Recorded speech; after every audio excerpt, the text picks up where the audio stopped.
Hello, fellow Token Titans. It's a beautiful December day in Serbia, and I want to talk to you about the future. So, a little background information on this idea that I came up with. Last 2 weeks, I was working really hard on Token Titans. I think I pushed like 14, 16-hour days just in front of my computer. I think I left my house once. So, that made me thinking of, okay, if I am just 16 hours here, I order my food through some app and some dude brings it to me and rings my bell and there's no interaction. How much of our life is really digital? How much physical life do we actually still need? And I think if you look around yourself, you're in the bus, everybody's on their phone. You're in a cafe, everybody's on their phone. People go on vacation just to like take a picture and post it on Instagram, while still most of them working on a computer. So let's say you look at a daily time spent, you're probably like a Western European person at like 95% digital. So then the next step would be, okay, the medium that we use to like live and build this digital life, phones and computers, it's really quite inefficient because you have these keyboards, let's say the thought transmitter into digital is really quite slow. I know I want to talk about Neuralink here, but let's say you put a VR thing on. It's probably much more pleasant of like being in there, looking at things, joining communities, writing Google Docs on VR. I mean, that sounds really cool. And even though the technology maybe isn't there yet where it will be, but for me it makes a lot of sense, even for myself. I would rather have a VR on rather than looking at this 20, 27, 24 inch iMac that is sometimes buggy.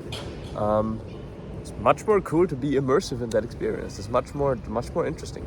So the next step then for me was to think about, okay, if all of our life is already digital, when did that happen? And because our parents, when they wanted to study something, they needed to go to the fucking library and open a book. Not for us. We just asked ChatGPT to give us a summary.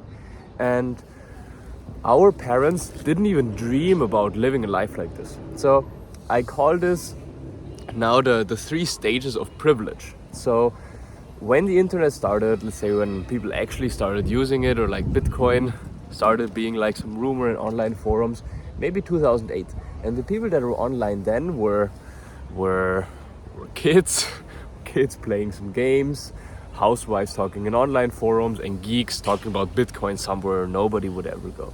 Then 2013 Facebook came along and things became a bit more social.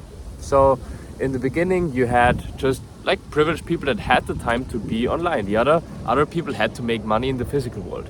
Right now you're in a transition stage where I would say you both have brokies, maybe like junior software developers like in Serbia that make like 1K a month, and you have very privileged people, maybe like me, where you can work the hours every day in digital and you get a lot of leverage on it.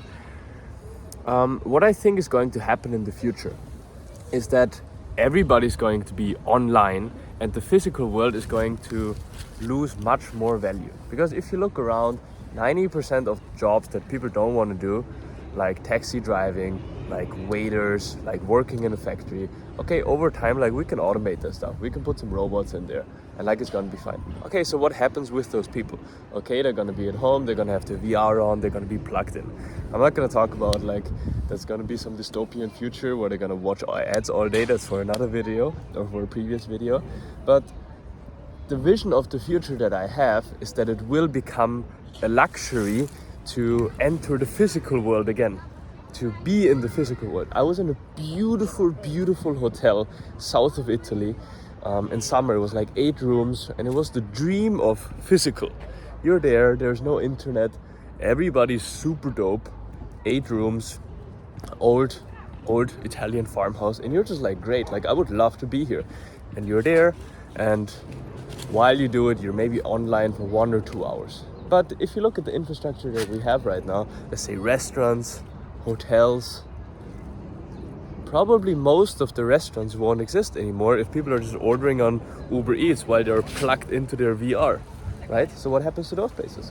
And I think the future really is that it will be for the top 1% to live a physical life, to roam around in beautiful parks, sort of like an Elysium vibe, and all the The bottom 80%, they're plugged in 24/7. Kind of like, you know, Ready Player One style. You live in a shitty apartment in a shitty city where you can't breathe the air, and you're just like trying to get through. Either you're playing games the whole day, watching ads the whole day because like the government is subsidizing you, or you're just like in this favela war against everybody else trying to make some money to escape this place that you're in and finally be rich enough to be in the physical world. So kind of that's my prediction of the physical world. It's like if you look at the changes that we've gone through in 15 years, is absolutely mental. And then the bet really is, okay, will more people use digital? Sure. Okay. If more people use digital, okay, what kind of like economy will support that? Okay, Bitcoin. Okay, crypto. Okay, what's going to happen to governments? Okay, bad news. Okay, what's going to happen to the physical world? Maybe that's more interesting. Will people use it? If there's not too much reason to go to restaurants anymore, to take the taxis, or you're just plugged in because your real life sucks so much that you just want to be in your like Discord party, dopamine heaven, playing games with your VRs. And maybe, you know, the government is just going to distribute VRs so people won't realize how shitty their life is. Another one. Thanks for tuning in, guys. LFB, let's build the future.